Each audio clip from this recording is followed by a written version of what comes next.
I think they're offering.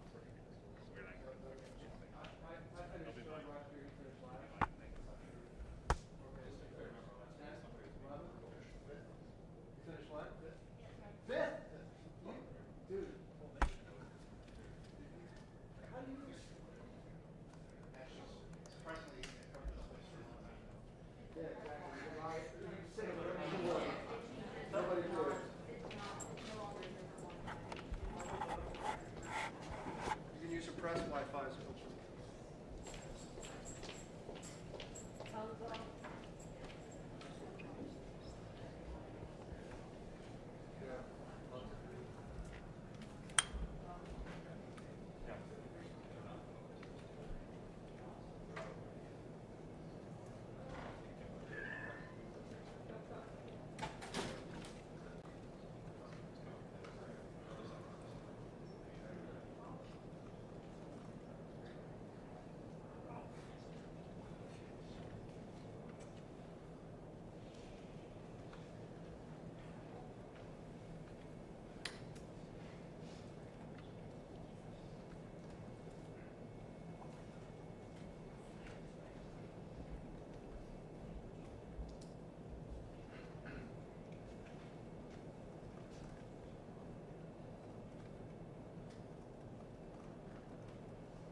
Hello, everybody. How you doing?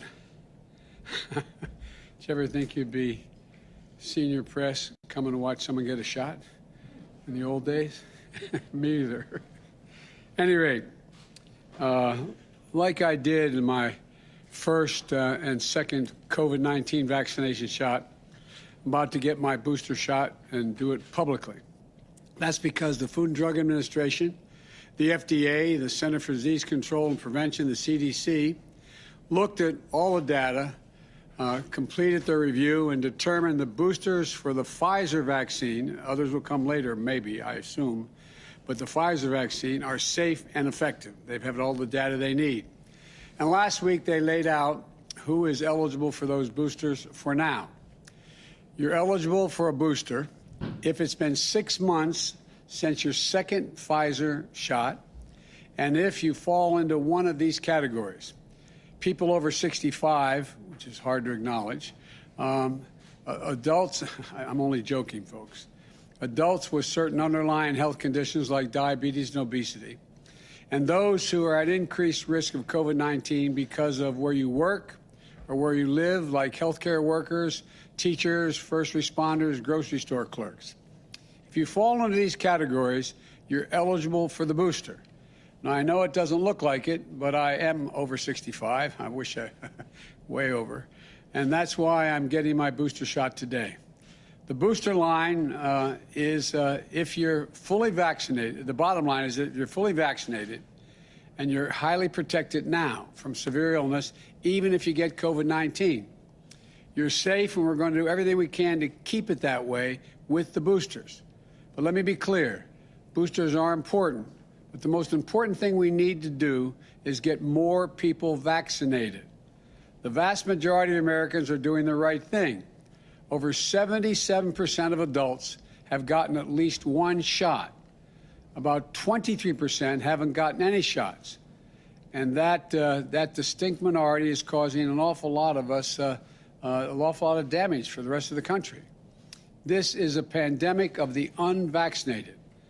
That's why I'm moving forward with vaccination requirements wherever I can. On Wednesday, I'll be traveling to Chicago to talk about why it's so important that more businesses are instituting their own vaccine requirements.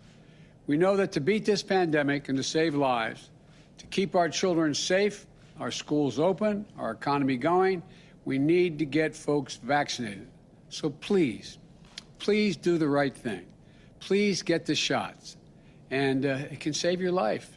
It can save the lives of those around you. And it's easy, accessible, and it's free. So text your zip code to 438829. That's 438829. Or visit vaccines.gov to find a vaccination location near you. We can do this. Get vaccinated. Thank you very much. Now I'm going to get my booster shot, and right here. And the major is going to give me the shot.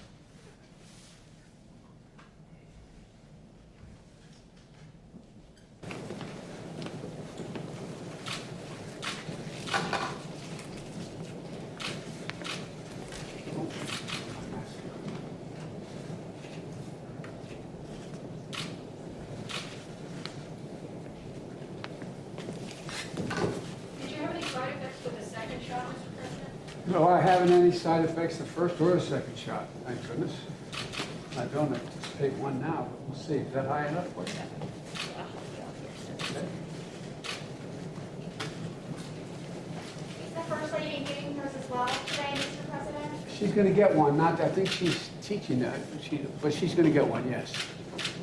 Mr. President, what do you say to World Health leaders like the World Health Organization who say wealthy nations should help more countries without vaccinations get vaccinated before they get boosters here in America? We are helping. We're doing more than every other nation in the world combined. We're going to have well over 1,100,000,000 shots, and we're going to continue going. We're going to do our part. We've also given a great deal of funding to COVAX, which is the vehicle that does this. So we have plenty of opportunity to make sure we get everyone in the world to play our part, the largest part in the world of getting everyone vaccinated. How many Americans need to be vaccinated for us to go back to normal? Like, what is the percentage of total vaccinations that have to be deployed? Well, I think, look, I think we get the vast majority, like is going on in some industries and some schools, 97, 98%. I think we're awful close. And, but I'm not the scientist. I think, but one thing for certain, a quarter of the country can't go unvaccinated, and us not continue to have a problem. Any progress on a reconciliation deal today, Mr. President? How close do you think you are? You know me, I'm more an optimist. I think things are going to go well. I think we're going to get it done. And I have meetings tonight, tomorrow, and for the next little bit. What does it take for your agenda and your presidency with what's happening on the Hill this week? Victory is what's at stake. Mr. President, how would you define success this week legislatively? How would you define success legislatively by the end of this week?